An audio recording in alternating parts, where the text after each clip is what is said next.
En ons nuuspersoon van die week, James Kemp, goeiemôre en baie welkom. Dawie, lekker, dankie. Jy het natuurlijk die volle, hoeveel was omtrent 'n uur en 'n half? Ja, so dis so rapsie meer as 'n uur en 'n half. Ja. Die aandagtig geluister na die president gewees en met al die, wat is al hierdie swier en prag en praal wat alles mee gepaard gegaan het met die hele staatsrede. So, oorhoofs, jou indrukke. Dawie, ek het terwyl hy gepraat het, onmiddellik teruggedink aan sy eerste staatsrede, daardie befaamde Tumamina of stuur my staatsrede, en in daardie staatsrede het hy verwys na staatskaping in erkenning van daardie probleme. Met hierdie staatsrede het ons weer eens gesien dat daar erkenning is van bepaalde probleme, maar soos met 10 jaar gelede is daar bepaalde beloftes gemaak oor die pad vorentoe. Weer eens nou het ons hierdie beloftes gesien oor die pad vorentoe. Ek dink ons verdien 'n staatsrede sonder die beloftes. Jy is heeltemal reg, daar word bepaalde probleme geïdentifiseer. Ons verdien 'n staatsrede waar ons terugvoer kry oor hoe daardie probleme opgelos is, en dit het ek in 10 jaar van Ramaphosa in hierdie Ramaphosa van hom nie gesien nie. So jy is nie vreeslik, klink het vir my vreeslik positief oor die staatsrede van die president nie. Kom ons begin met die ontplooiing van die weermag. Kom ons gesels daaroor. Is dit 'n goeie ding of 'n slegte ding vir u? Dis nie 'n nuwe ding nie. Ek dink dis die belangrikste. Hierdie is iets wat in 2019 gebeur het. Die weermag wat tot in 2020 en op die Kaapse vlakte ontplooi was om daar te help om bende geweld hok te slaan. Ons het nie gesien dat dit enige vrugte afgewerp het nie. Om die weermag nou te ontplooi om te help met die onwettige mynbedrywighede in Gauteng, ons sal sien of dit meer vrugte afwerp as met die bendegeweld in die Kaapse vlakte, maar die feit dat beide die Wes-Kaap en Gauteng genoem is, beteken vir my die Wes-Kaap gaan weer daardie ontplooiing beleef, en dit het voorheen daar ons gehelp.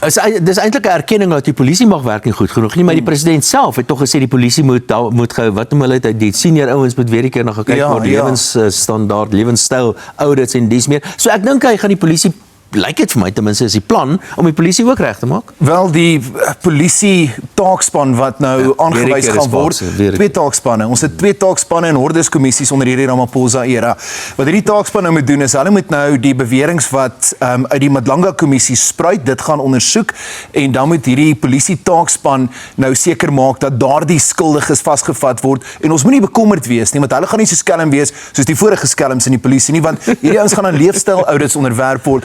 Dawie, jy moet my skeptisisme verskoon. Ja, ek sukkel om jou 'n bietjie positief te kry, maar ek het die idee dat hierdie taakspan 'n bietjie meer effektief is as wat gebeur het tydens die Sonderkommissie net so te loops. Wel, Dawie, ons sit weer eens met 'n kommissie in die vorm van 'n Madlanga kommissie, en daardie kommissies het maar beperkte bevoegdhede. Hulle kan nie 'n strafregtelike vonnis oplê of iets in daardie lyn nie.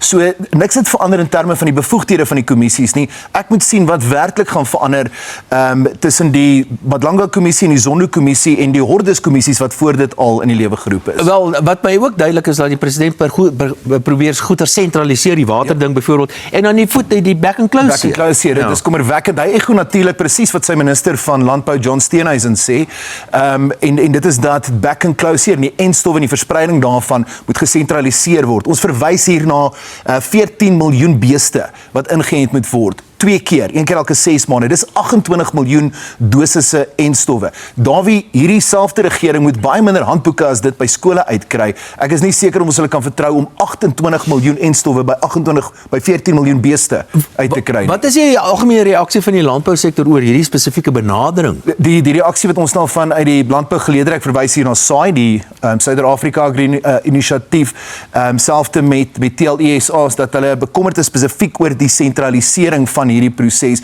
Hulle sê daar moet 'n privaat sektor rol wees, en dan interessant genoeg het Ramaphosa juis, as ons praat oor ekonomiese groei, verwys na die public-private partnership, die openbare privaat sektor vennootskap. Hoekom dit nie ook toepas, daar waar 'n ramptoestand nou verklaar is, daar waar ons duidelik die privaat sektor nodig het? 'n Interessante ding vir my, ek wil graag die kommentaar daaroor lewer, is president het nogal 'n groot gewag daarvan gemaak, die privaat sektor deelname by Transnet, by die hawens, by Eskom, by hele spul ander plekke. Ja. Eintlik is dit so half privatisering deur die agterdeur. Ja, belegging in groen energie, infrastruktuur en dies meer.